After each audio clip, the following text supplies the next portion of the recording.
Your wife dies in 48 hours. Donato's voice was as smooth as the Barolo I'd just poured, but the words felt like a jagged piece of glass against my throat. I stood in the cold, damp silence of a Napa Valley wine cellar, the smell of oak and expensive earth suddenly turning sour. After hauling 40 tons of rare vintage barrels across the country, the same route I'd taken after leaving the glass towers of Dubai for the dust of Riyadh, I realized I hadn't been delivering wine. I'd been delivering the very hardware for my wife's execution. A high-tech tracker was already live on Sarah's car back in Florida, rigged to a remote detonator. If I don't fly to Italy and sign a death warrant for a rival family, the man sitting across from me will press a button and turn my world to ash. The road isn't just asphalt and lines.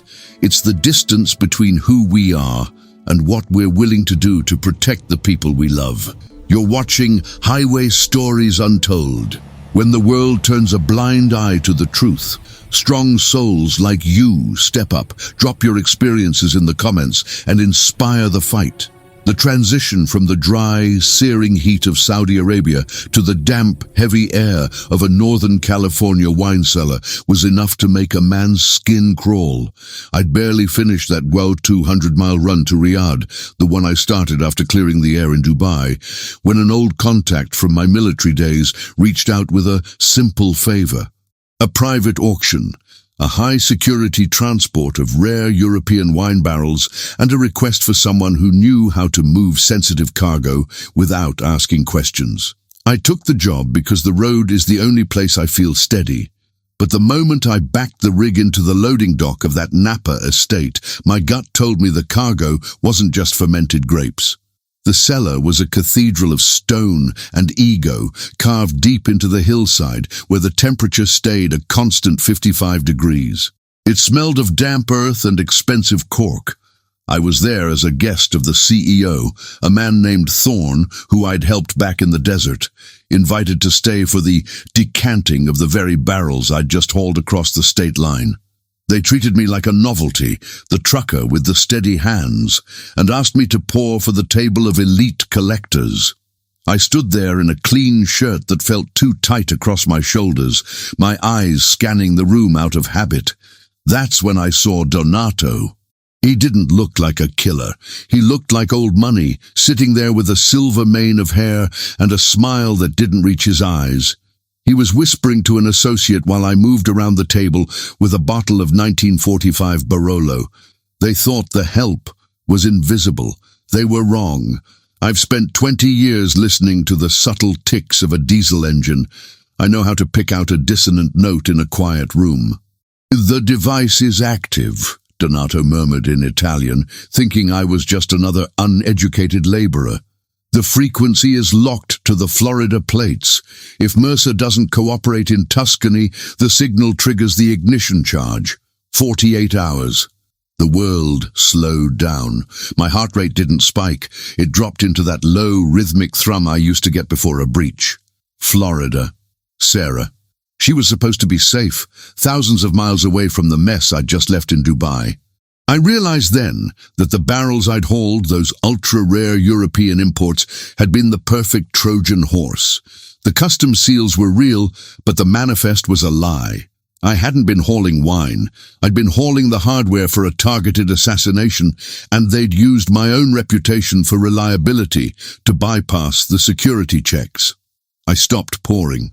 The wine in the glass I was filling reached the brim, but I didn't pull back. A dark red stain began to spread across the white linen tablecloth, looking exactly like fresh blood. Donato looked up, his eyebrows arching in mild annoyance. He leaned forward, his voice dropping into a chilling, casual register. "Your wife dies in 48 hours, Jack." The silence that followed was absolute. He didn't shout it. He didn't need to. He said it with the confidence of a man who already held the stopwatch. I set the bottle down on the table with a heavy, final thud that echoed off the stone walls. The chatter in the room died. I leaned in, my shadow falling over his plate, and I spoke in the same low, controlled tone I used when I was a major staring down a line of insurgents. "I know what you planted on my wife's car," I said. Those barrels were never about wine.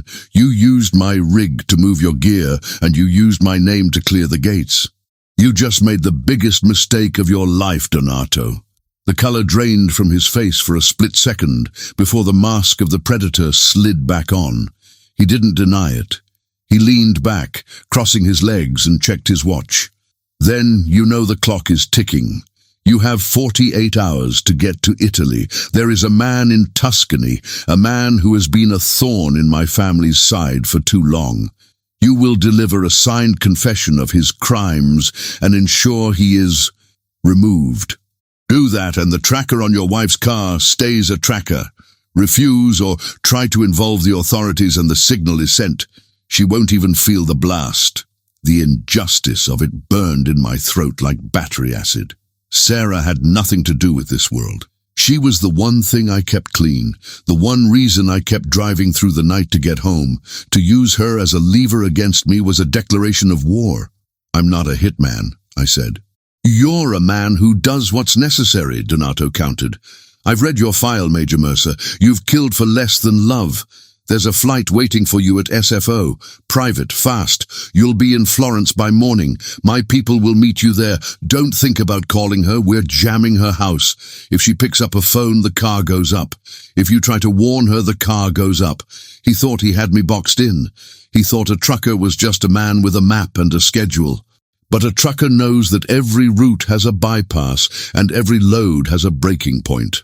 I looked around the room. These people, the billionaires, the collectors, they were all witnesses, but they were paralyzed by their own status. They wouldn't help. I reached out and grabbed Donato by the lapel, pulling him inches from my face. His guards moved, but I didn't care. "I'm going to Italy," I whispered, the words vibrating with a quiet, lethal promise. "But I'm not going for you. I'm going for her. And when I'm done, there won't be enough of your family left to fill a postcard." I shoved him back and walked out of that cellar. I didn't take my truck. I didn't take my gear. I walked straight to the black sedan waiting in the vineyard's gravel drive. The driver started to say something, but I saw the bulge under his jacket and I didn't give him the chance. I took his wrist, snapped it over the doorframe, and took his phone and his weapon before he could even scream. I had 48 hours. The drive to San Francisco International was a blur of calculated risks. I used the driver's phone to check the GPS coordinates of the tracker. Donato had been arrogant enough to leave the app open. It was a Gecko unit, high-end, military-grade. It wasn't just a tracker, it was a remote detonator linked to a cellular bypass. If I tried to have the police in Florida approach the car, the geo-fence would trigger the explosive the moment a non-authorized signal got within 50 yards. I couldn't call Sarah. I couldn't call the cops. I had to dismantle the head of the snake in Italy to kill the signal at the source. The cabin of the private Gulfstream was quiet, save for the low hum of the twin engines pushing us through the thin air at 40,000 feet. To anyone else, this would be the height of luxury, but to me, it felt like a cage. I'm a man used to feeling the vibration of the road through the soles of my boots and the weight of a trailer pushing against the hitch. Up here, there was no friction, no resistance, just the cold reality of the clock ticking down on the satellite phone I'd taken from Donato's man. I spent the first 4 hours of the flight dissecting the Gecko tracking software on that stolen phone.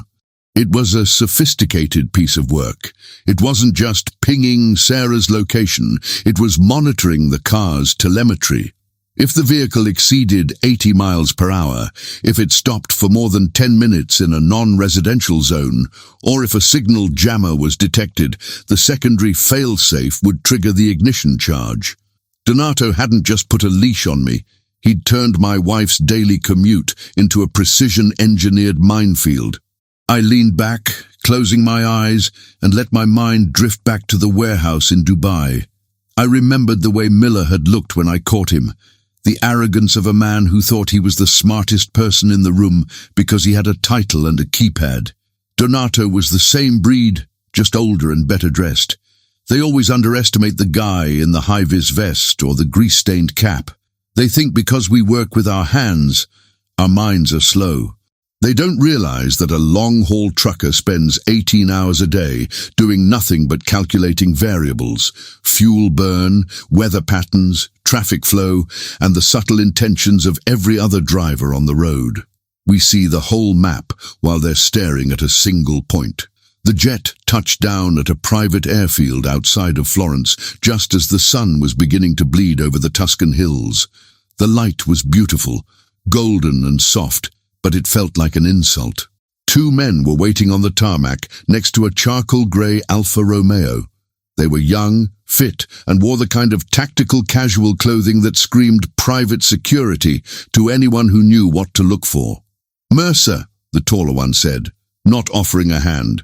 "I'm Marco. We have the documents. We have the location. We move now." As the private jet leveled off over the Atlantic, I sat in the plush leather seat, staring at the dark water below. My mind was back in the cab of my rig, shifting gears, looking for the opening in traffic. This wasn't a heist or a mission. It was a haul.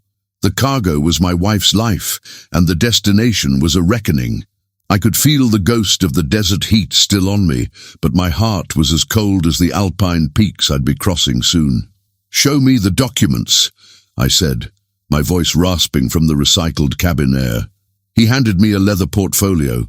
Inside was a confession typed on heavy parchment, detailing a decade's worth of shipping fraud, embezzlement, and a staged warehouse fire. It was signed with the name Lorenzo Valli. I knew the name. Valli was an old-school distributor, one of the last few holdouts who refused to let Donato Syndicate take a cut of the regional transport routes. He wasn't a criminal. He was an obstacle. By forcing me to deliver this proof and then eliminate Valli, Donato wasn't just killing a rival, he was using me to provide the independent veteran witness testimony that would satisfy the local authorities and clean up the mess. "You have 28 hours left, Jack," Marco said, tapping his watch. "Don't get reflective, just get it done." We drove into the heart of the Chianti region, the Alfa Romeo hugging the tight, winding curves of the hillside roads with a precision my old Peterbilt could never match. But as I watched the terrain, I wasn't looking at the vineyards. I was looking at the bottlenecks. I was looking at the height of the stone walls lining the roads and the lack of shoulder space. This was a landscape built for ambushes. We arrived at a sprawling stone villa perched on a ridge overlooking a valley of silver-green olive trees. This was Valli's stronghold. It was beautiful, ancient, and completely vulnerable to a man who knew how to exploit a perimeter. Marco pulled the car over a mile out, behind a screen of cypress trees. "Valli has 6 men on site," Marco explained, pulling a suppressed submachine gun from under the seat. "They're old, but they're loyal. You go in, you get the signature on the final page, the one admitting to the fire, and then you end it. We stay here to ensure no one leaves. If we hear a shot that isn't yours, or if you don't come out in 30 minutes, we call Napa. And you know what happens then." I looked at the weapon he offered me, a sleek, black tool of death. I pushed it back. "I don't need your hardware," I said. "I do this my way, or the deal is off." "Your way," Marco sneered. "What are you going to do? Talk him to death? This isn't a union negotiation, trucker."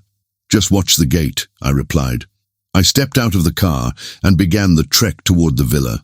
My tactical boots felt heavy on the dry earth. I wasn't going in to kill Lorenzo Valli. I was going in to find the receipts that Donato didn't know existed. In every shipping manifest I'd ever hauled, there was always a ghost copy, a secondary set of logs kept by the driver or the warehouse foreman to ensure they didn't get cheated on the fuel surcharge.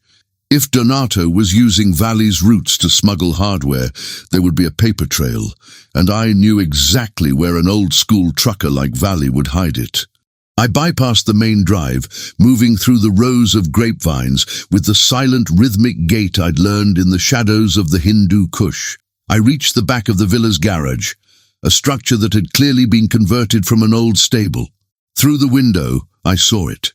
A vintage Fiat truck, meticulously restored, and a small office in the corner with a flickering fluorescent light. I slipped inside, the smell of diesel and old leather hitting me like a shot of adrenaline. It was the smell of home. I didn't head for the main house, I headed for that office.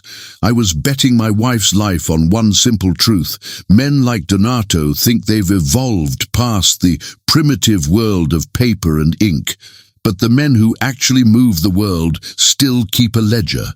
I found the safe behind a framed photo of a 1960s transport convoy. It wasn't an electronic lock, it was a mechanical dial.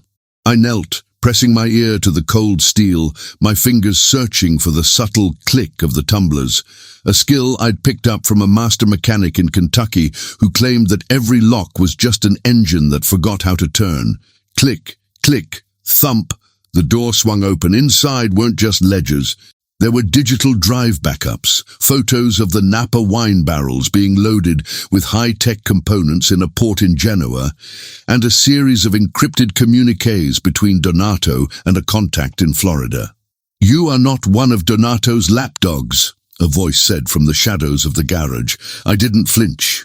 I slowly turned to see an older man, his face etched with the lines of 1,000 long nights behind the wheel, holding a double-barreled shotgun with the steady hand of someone who had nothing left to lose. "Lorenzo Valli. I'm the man who hauled your barrels to Napa," I said, staying perfectly still. "And I'm the man whose wife is currently sitting on a bomb because of it.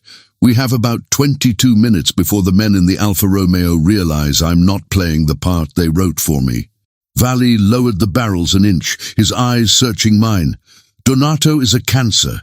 He thinks the road belongs to him because he bought the asphalt. He forgot that the road belongs to the men who bleed on it." "Then help me," I said, holding up the drive I'd found. "I need the kill code for the gecko tracker. If it's in here, I can save her. If it's not, I'm going to have to burn this whole valley down just to get his attention." "It is there," Valli whispered. "But the signal must be sent from a high-altitude transmitter to bypass the Florida jamming. The Alfa Romeo has a satellite uplink in the trunk. That is why they are here. Not just to watch you, but to confirm the hit via the same network that controls the bomb." The trap was even more elegant than I thought. The proof of death I was supposed to deliver was the trigger. The moment I signaled success, they would deactivate the tracker. Or so they said.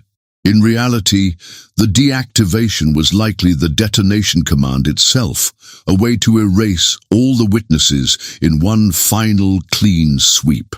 "Then we're going to need that car," I said, a grim smile finally touching my lips.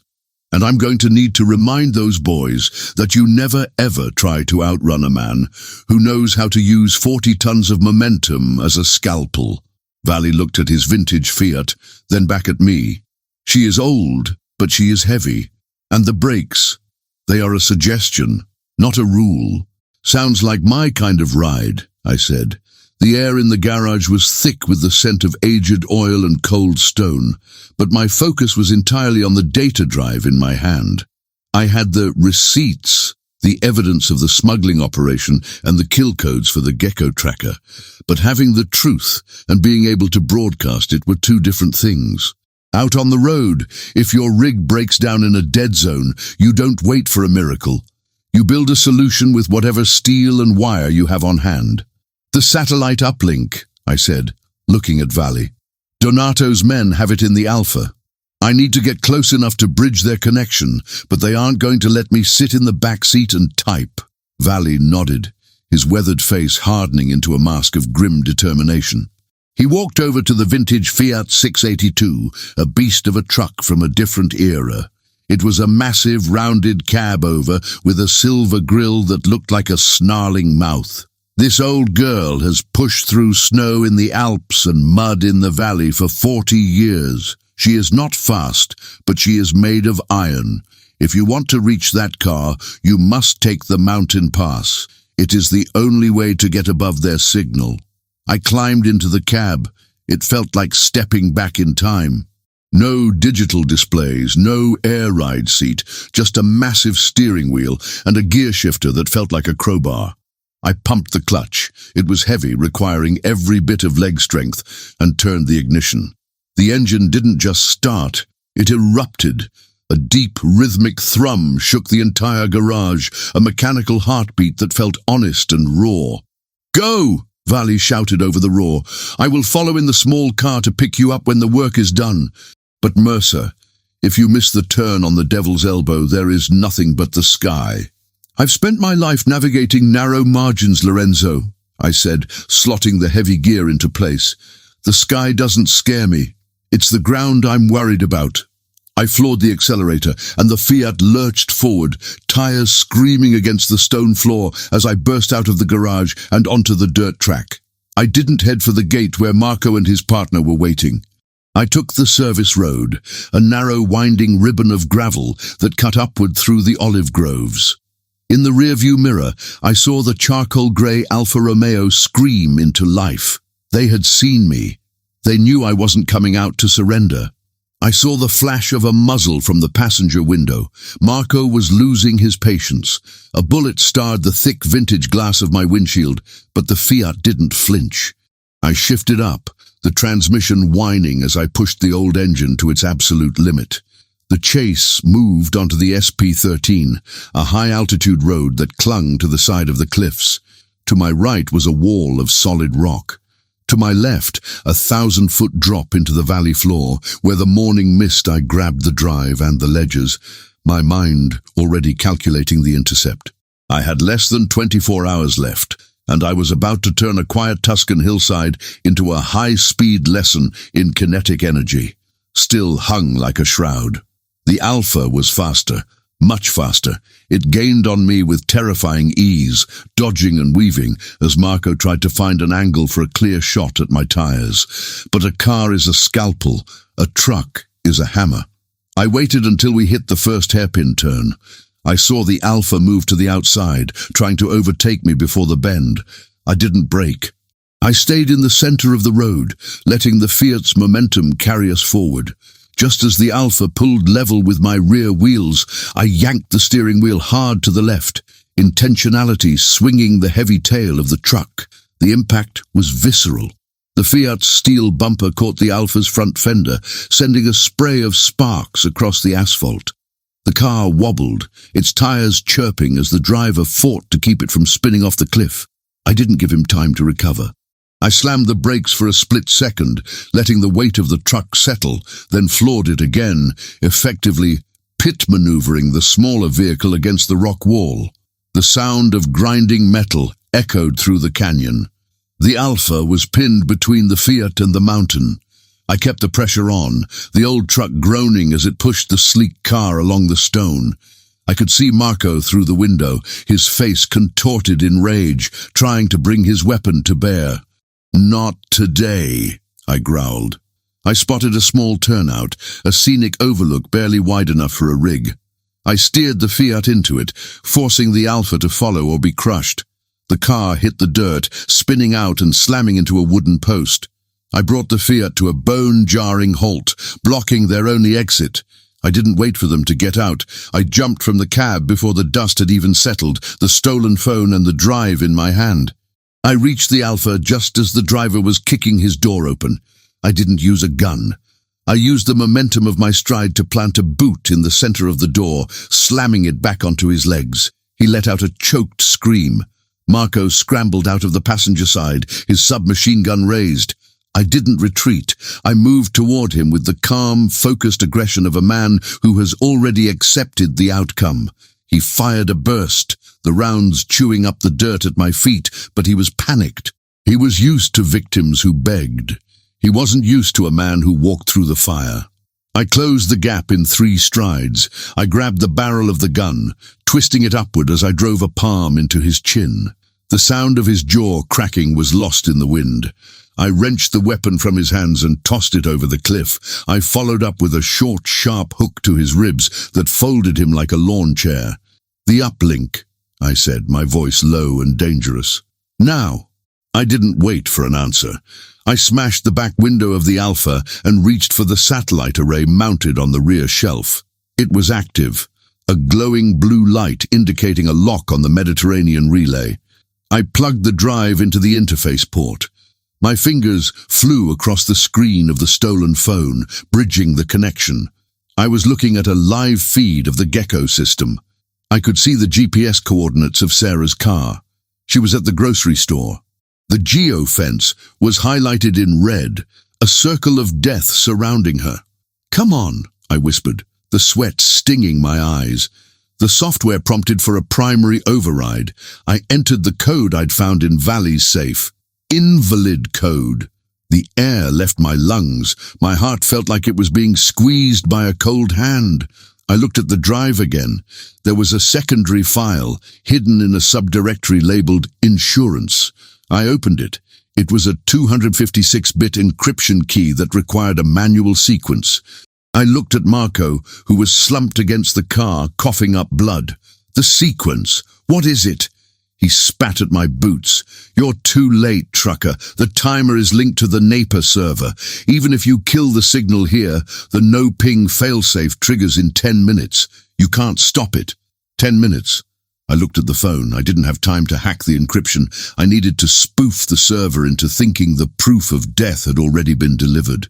I opened the camera on the phone and grabbed Marco by the hair, dragging him toward the edge of the cliff. "You're going to help me with a little piece of theater," I said.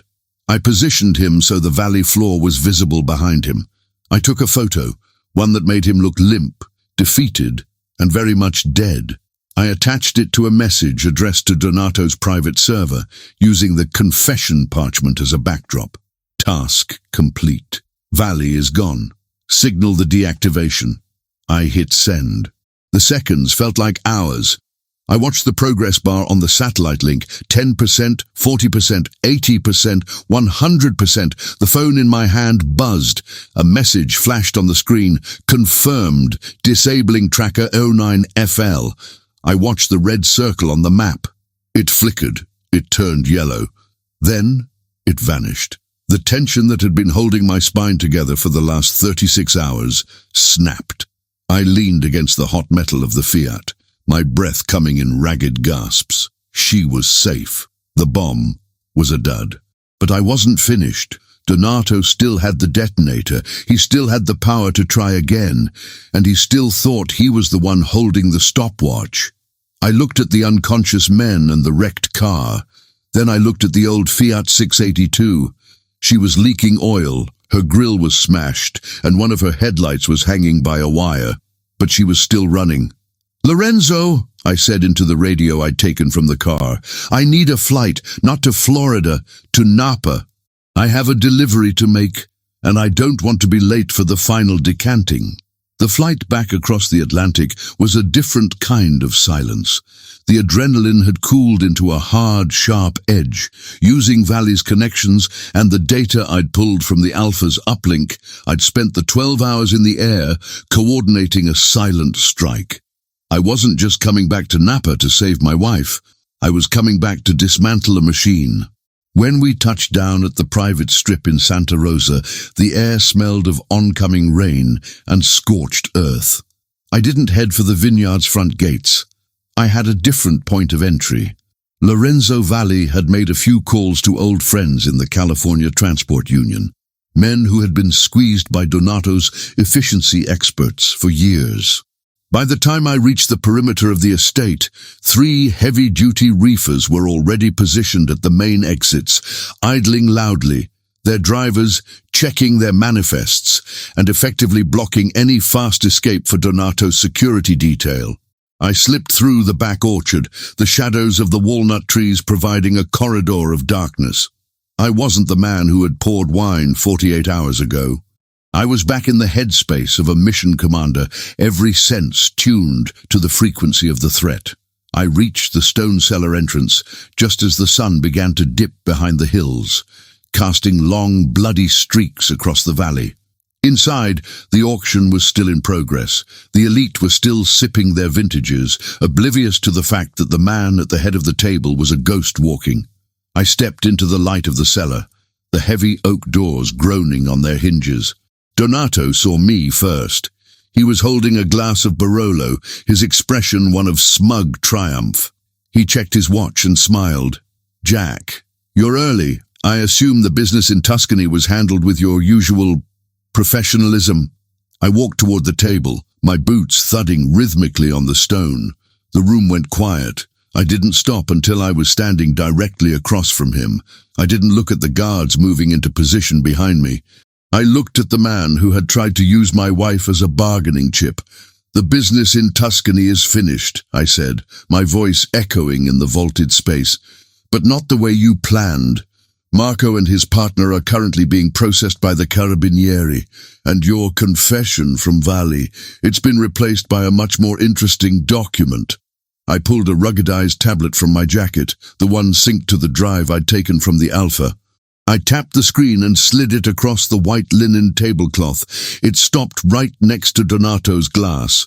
On the screen was a live, scrolling feed of the smuggling manifests, the serial numbers of the tracking devices, and a series of recorded conversations from his own encrypted server.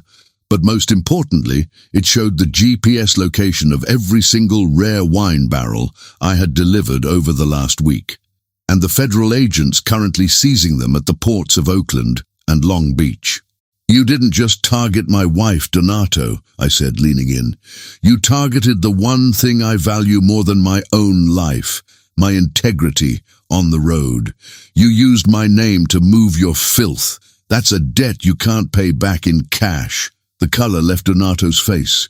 He looked at the tablet, then at the guards. "This is a fabrication. Get him out of here." The guards took a step forward, but they stopped when the cellar doors behind me were shoved open. 4 men walked in, not soldiers, but truckers. They were wearing work jackets and grease-stained caps, led by an old friend from the Dubai run who had been waiting for my signal. They didn't have guns. They had heavy tire irons and the kind of quiet, collective anger that breaks empires. "These gentlemen are from the locals," I said. "They don't like it when someone uses a brother's rig to smuggle components for murder. And they really don't like it when that someone threatens a driver's family." Donato reached for the phone in his pocket, the detonator. He was desperate now. "I'll do it, Jack. I'll press the button." "Go ahead," I said, not moving a muscle.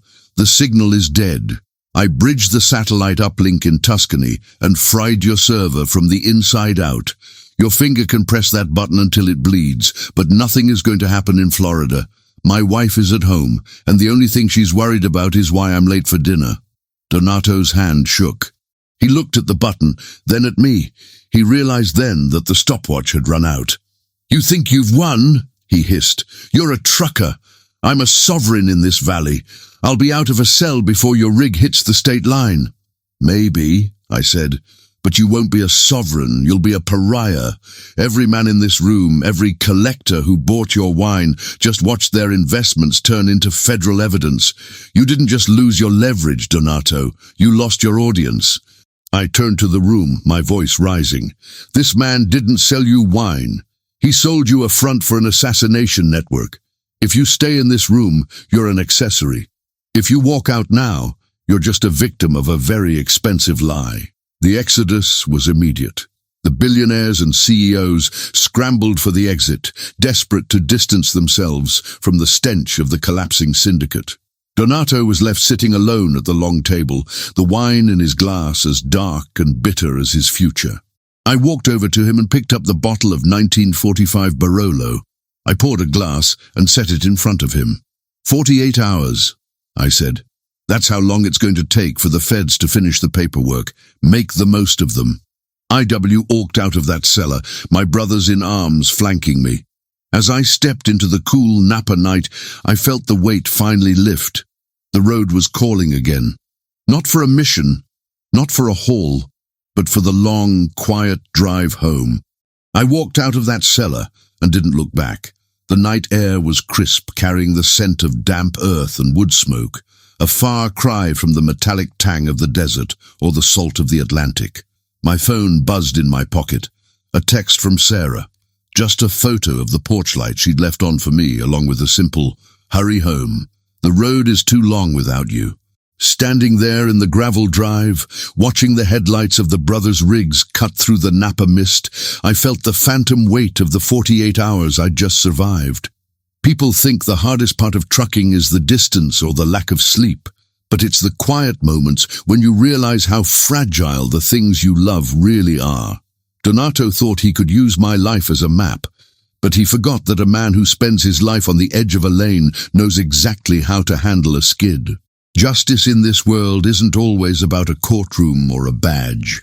Sometimes it's about a man with a steady hand and a set of receipts that nobody saw coming. I climbed into the cab of my own rig, the familiar smell of worn leather and cold coffee greeting me like an old friend. I fired up the engine, the low rumble vibrating through my chest, grounding me. As I pulled out onto the highway, heading east toward Florida, the lines on the road felt like a promise kept. I was just a trucker again, moving through the dark, carrying the only cargo that ever mattered, the truth and the way back to the person who makes the journey worth it. The greatest loads we carry aren't found in the trailer, but in the promises we keep to those waiting at the end of the line. If this story reminded you that some things are worth standing up for, no matter how much time has passed, hit that subscribe button and join the convoy. We're building a community here of people who believe in honor, the truth, and looking out for the person in the lane next to you. Drop a TikTok in the comments if you've ever had to face down a ghost of your own. And if you want, tell us about it. It's an honor to have you riding.